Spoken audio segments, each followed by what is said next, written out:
I want to make sure we get to a question that I know is in the minds of everybody in this room. As I'm sure you know, Canadians feel rather bruised and insulted by Donald Trump.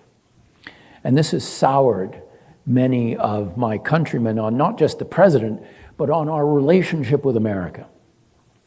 And my impression is that you do not share this assessment of either America or the current occupant of the White House. Don't want to put words in your mouth. What would you say to Canadians, first, to convince them that America is still the indispensable nation, if you agree with that?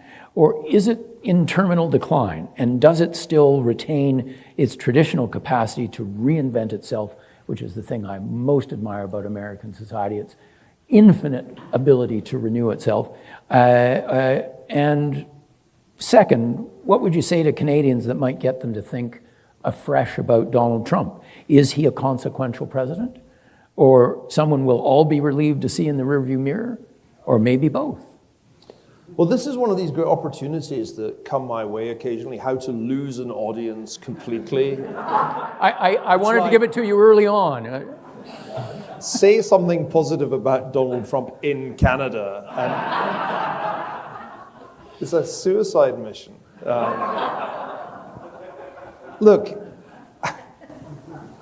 I think there's a great deal of nonsense written about President Trump. And this has been true for 10 years now, because he burst onto the scene. It's more than 10 years now since he announced he was going to run for president.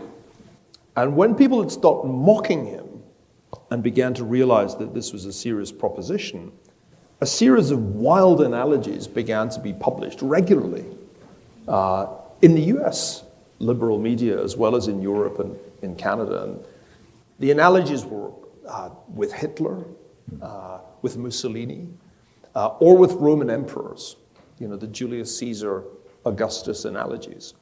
And I have spent a decade saying how absurd these analogies are and unnecessary. They're superfluous. They're category errors. It's a category error to draw a comparison between the United States in our time and Germany in the 1920s and 1930s. It's just a fundamental misreading of history. Donald Trump is a very United States figure. He comes out of an American tradition. You can see the influences from the 19th century and the 1970s in Trump. The way I try to explain this to skeptical British and European audiences is he's like a combination of Andrew Jackson, William McKinley, P.T. Barnum, and Richard Nixon. If you imagine all of those distinctly American figures combined into one person, you have Donald Trump. So that the first thing to understand is he's quintessentially a product of the American populist tradition, and he's only puzzling if you don't know any 19th century American history. If you don't know any 19th century US history, good luck. But if you know some, you'll know that tariffs were central to American politics in the 19th century. You'll know that the debates on immigration produced restrictive acts beginning in 1882 to limit immigration to the United States. You will know that cheap money and skepticism about central banks was rooted in that populist tradition. You'll see how very, very American he is. And we don't need to invoke fascists or Roman emperors to understand him. It's just superfluous. The next thing you have to understand is that you couldn't go on the way the United States was going on in the period from around 2000. It was unsustainable in at least two ways. Number one, the decision to admit China into the World Trade Organization was a disaster for every American except the 0.1% who massively profited from what I call Chimerica. The median household saw its income in the United States stagnate. It did not move from 1999 until 2016, flatlined. That wasn't sustainable. Nor was it sustainable for the United States to deploy armies to places as far afield and intractable as Iraq and Afghanistan for what seemed like indefinite periods of time. These two things, globalization and the neoconservative vision of foreign policy, were broken and no longer economically or politically viable by the year 2016. The only surprising thing to me when I moved to the United States, which was way back in 2002, was the lack of protectionist candidates in American politics. I kept asking my colleagues at NYU and then at Harvard, where are the protectionists? It's like, this is like a no-brainer. There were none, because the Republicans and Democrats had decided that Chimerica was win-win. Except the only people who weren't winning were American voters. It took Donald Trump to challenge the consensus on globalization, to challenge the consensus on immigration, which was essentially let them all come, to challenge the consensus on foreign policy. So if you think there was some way of stopping Donald Trump, you have to really work hard to explain to me why he got elected twice, and why the second time he got elected by a bigger margin than the first time. Because Americans, they decided maybe we made a mistake, so let's try to see if the Democrats have got anything. We'll give them another chance. So they did, and we had the Biden-Harris autopen presidency, which proceeded to fail in every respect. Economically, inflation hit 9%.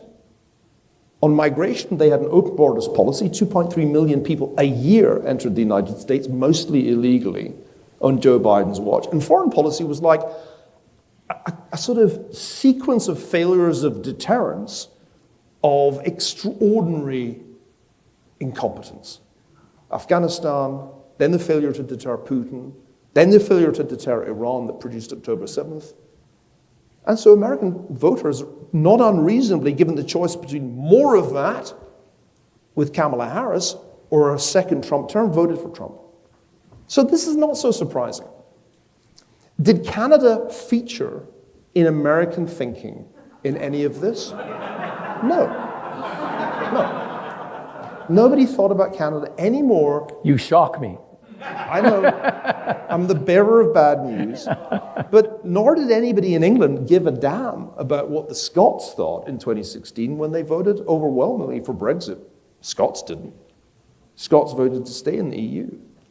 But you matter as much to Americans as we Scots matter to the English, which is not much. Not much. So the only moment when Canada mattered, really in the last 10 years, was when Justin Trudeau went to Mar-a-Lago to see Donald Trump, and Trump trolled him at dinner. Why did you could be the governor? Let me do this to you. You could be the governor. My tie's not quite long enough. And your socks are the wrong color. You could be the governor of the 51st state, Justin. How about that? And Trudeau is like completely falls right into the trap. Everybody's laughing because it's obviously a joke, but he kind of falls into the trap, and then you all fall into the trap. And Trump, who has an unerring instinct for human weakness, it's like his superpower is he can tell the weakness of the counterpart. It's like, I have got them, so I'm just going to pile on. I'm going to make this 51st state thing seem like I mean it. And you take the bait. And then, of course, because he's Trump, he doesn't think about the second-order consequences of what he's doing. Because I don't think anybody in Mar-a-Lago is like thinking, this could have an effect on the Canadian election. Has anybody run this past Pierre Poilievre? No. Nobody had run it past anybody. The whole thing was completely impromptu. And you end up with Mark Carney as Prime Minister, because the only law of history is the law of unintended consequences. That is what happened. Americans got what they wanted, which was to end all the pathologies that I described to you. And you ended up with Mark Carney as Prime Minister. Funny world, isn't it? Okay, let's move on from Donald Trump, although I'm sure we'll come back to him. I'm sure we'll come back to him because he's rather unavoidable. You can't these get days. away from him. Yeah. I think we did quite well not to mention him in the first question.